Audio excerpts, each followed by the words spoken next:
দেখো বন্ধুরা, আমাদের দেশের প্রধানমন্ত্রী শ্রী নরেন্দ্র মোদীজি তিনি বলেছে যে 1 বছর পর্যন্ত তোমরা সোনা কেনা বন্ধ করে দাও। যদি পারো সোনা কিনলেও অল্প কেনো, কিন্তু পারলে ভালো হবে সেটা বন্ধ করে দাও, ভালো হবে। 1 বছর সোনা কেনাই লাগবে না, ঠিক আছে?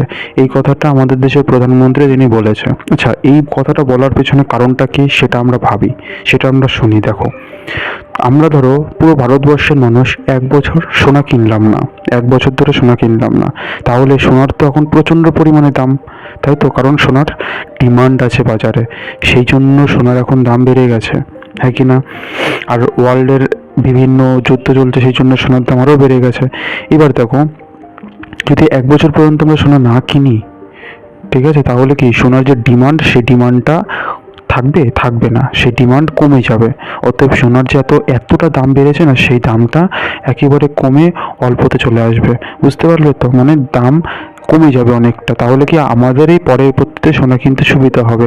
সেই জন্য নরেন্দ্র মোদীজি তিনি বলেছে যে 1 বছর সোনা কেনা বন্ধ করে দাও, যাতে যে ডিমান্ড আছে সেই ডিমান্ডটা কমে যাবে। যদি ডিমান্ডটা কমে যায় তাহলে সোনার ভ্যালুটা ডেফিনেটলি আরও কমে যাবে।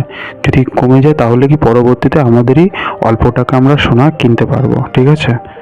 তাহলে গরিব মানুষ যারা আছে তারাও সহজে কিছু টাকা দিয়ে সোনার কোনো কিছু জিনিস বানাতে সক্ষম হবে, ঠিক আছে? বলার পেছনেও কারণ আছে। নরেন্দ্র মোদী তিনি কি এমনি এমনি বলে দেবে? কিছু ভেবেই বলেছে, তাই না?